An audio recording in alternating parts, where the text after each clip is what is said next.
Setiap kali kita melakukan aktivitas makan, makanan-makanan yang kita konsumsi itu akan diproses di dalam organ-organ pencernaan untuk diubah menjadi sumber energi bagi sel-sel tubuh, sehingga kita dapat menjalankan berbagai macam aktivitas sepanjang hari, seperti memasak, mencuci, menyetrika, melayani suami, dan menemani anak bermain. Bahkan, energi-energi tersebut juga digunakan untuk menjalankan aktivitas dasar seperti bernafas, tidur, berpikir, mencerna makanan, dan lain-lainnya. Kegiatan makan yang kita lakukan setiap hari itu bisa diibaratkan seperti sebuah pekerjaan, yang mana dari pekerjaan itu kita akan mendapatkan gaji atau upah berupa uang tunai. Gaji atau upah itu akan kita gunakan untuk berbelanja kebutuhan setiap hari. Tapi, tentunya gaji itu tidak langsung habis terpakai dan masih tersisa. Sisa energi ini akan kita simpan atau tabung untuk dipakai lagi nanti. Tapi, bagaimana sisa-sisa energi yang tidak terpakai ini disimpan? Ada dua bentuk tabungan energi di tubuh, yaitu glikogen dan trigliserida.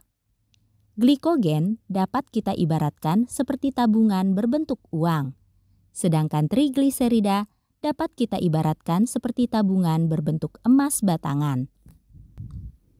Glikogen terbentuk dari sisa energi yang bersumber dari karbohidrat atau glukosa yang kita makan, sedangkan trigliserida terbentuk dari sisa energi yang bersumber dari lemak yang kita makan.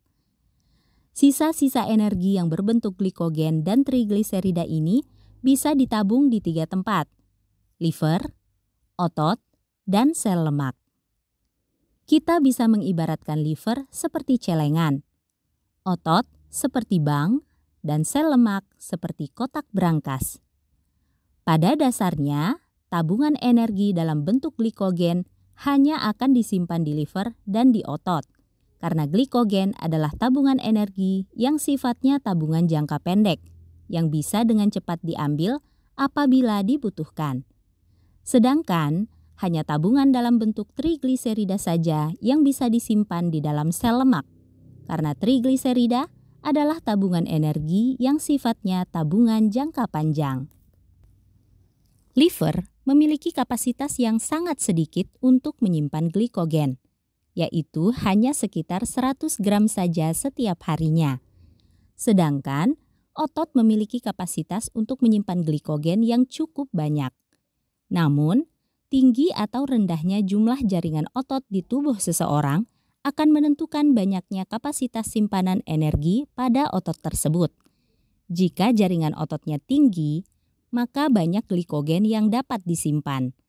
Namun, jika jaringan ototnya rendah, maka hanya sedikit glikogen yang dapat disimpan. Pola hidup sebagian besar orang di zaman sekarang ini sangat berantakan. Di satu sisi, pola makannya sangat tinggi asupan karbohidrat sederhana atau glukosa dari terigu, gula pasir, makanan kemasan, saus, kecap, dan yang semacamnya, sehingga mereka menghasilkan energi yang sangat berlimpah. Yang jika energi berlimpah tersebut tidak terpakai, maka kemudian akan diubah ke dalam bentuk glikogen. Akan tetapi, di sisi lain, pola gerak dan pola istirahat sebagian besar orang di zaman sekarang ini sangatlah buruk, sehingga jumlah jaringan ototnya menjadi sangat rendah, yang menyebabkan ototnya tidak mampu menyimpan sisa energi yang melimpah tersebut ke dalam bentuk glikogen. Lalu, jika tidak bisa disimpan dalam bentuk glikogen, apa yang terjadi pada sisa energi yang melimpah tersebut? Tubuh akan menyimpan sisa energi yang melimpah tersebut di ruang penyimpanan yang berbeda, yaitu sel lemak. Namun, seperti yang telah disebutkan sebelumnya, sel lemak hanya bisa digunakan untuk menyimpan trigliserida atau sisa energi yang bersumber dari nutrisi berupa lemak. Maka, agar dapat disimpan di dalam sel lemak, sisa energi berlimpah yang bersumber dari karbohidrat sederhana itu harus diubah menjadi trigliserida terlebih dahulu. Bagaimana caranya? Yaitu melalui mekanisme de novo lipogenesis, yaitu sebuah proses di mana glukosa diubah menjadi trigliserida. Ketika seseorang menjalankan pola makan yang tinggi karbohidrat sederhana atau glukosa dari terigu, gula pasir, makanan kemasan, saus, kecap, dan yang semacamnya, tabungan energinya di dalam sel lemak menjadi sangat banyak dan tersebar di seluruh tubuh, sehingga tubuhnya mengalami kegemukan dan obesitas. Yang lebih parah lagi, tabungan-tabungan energi berbentuk trigliserida itu bisa menumpuk di liver, yang kemudian menyebabkan perlemakan hati atau fatty liver, bisa bersembunyi di rongga perut yang kemudian menjadi lemak visceral yang menyelimuti organ-organ dalam, serta bisa mengotori dan mengendap di pembuluh darah, yang kemudian menyumbat aliran darah dan menjadi penyebab tekanan darah tinggi, kolesterol tinggi, penyakit jantung, dan stroke, yang akhirnya menyebabkan seseorang harus dirawat di rumah sakit serta harus rutin mengonsumsi obat-obatan kimia. Sebagai ikhtiar untuk mencegah agar hal seperti ini tidak terjadi, setidaknya ada 3 hal yang bisa kita lakukan. 1. Menjalankan syariat halal thayyib tidak berlebih dengan cara memperhatikan sumber makanan, pengolahan makanan, jadwal konsumsi, dan jumlah konsumsi, sehingga makanan yang masuk ke tubuh kita adalah yang berkualitas dan dengan jumlah yang secukupnya. 2.